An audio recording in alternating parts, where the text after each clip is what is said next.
Amerika Serikat terancam kehabisan senjata yang digunakan untuk menghadapi Tiongkok jika perang meletus di Asia Pasifik. Senjata Amerika Serikat bisa habis karena negara adik kuasa itu terus menggunakannya untuk menggempur kelompok Houthi di Yaman. Para pejabat militer Amerika Serikat telah memperingatkan hal ini. Mereka khawatir Amerika Serikat harus memindahkan senjata jarak jauhnya dari Asia Pasifik ke Timur Tengah. New York Times pada hari Rabu kemarin melaporkan sejumlah pejabat parlemen menyinggung persoalan itu.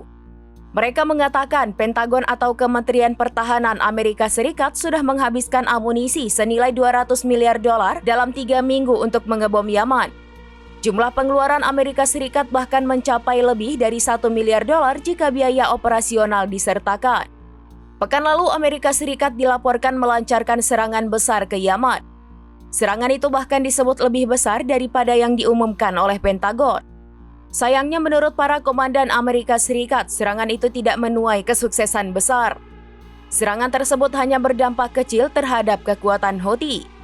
Komando Indo-Pasifik dan Angkatan Laut Amerika Serikat sangat mengkhawatirkan betapa cepatnya Amerika Serikat menghambur-hamburkan senjata di Yaman. Amerika Serikat tetap melancarkan serangan besar di Yaman pada bulan lalu meski beberapa pejabat telah memperingatkannya.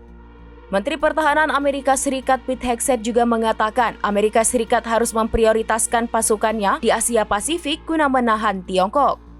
Adapun senjata yang dikerahkan Amerika Serikat di Yaman termasuk rudal penjelajah Tomahawk yang ditembakkan dari kapal perang.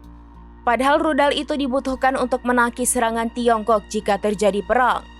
Pejabat Amerika Serikat mengatakan rudal itu disimpan di pangkalan militer Amerika Serikat di Guam, Okinawa, Jepang, dan tempat lainnya di Pasifik Barat. Amerika Serikat belum menggunakan persediaan rudal yang disimpan di Pasifik itu.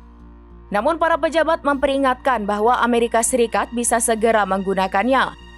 Selama beberapa tahun belakangan, Tiongkok memang meningkatkan aktivitasnya di sekitar Taiwan.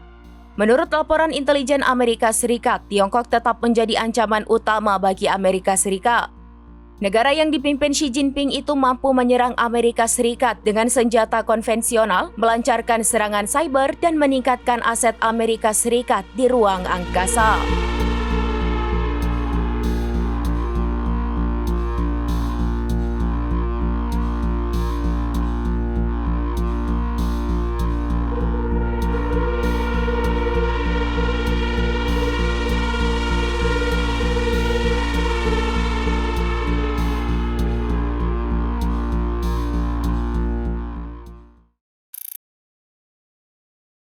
Download Tribun X sekarang, menghadirkan lokal menjadi Indonesia.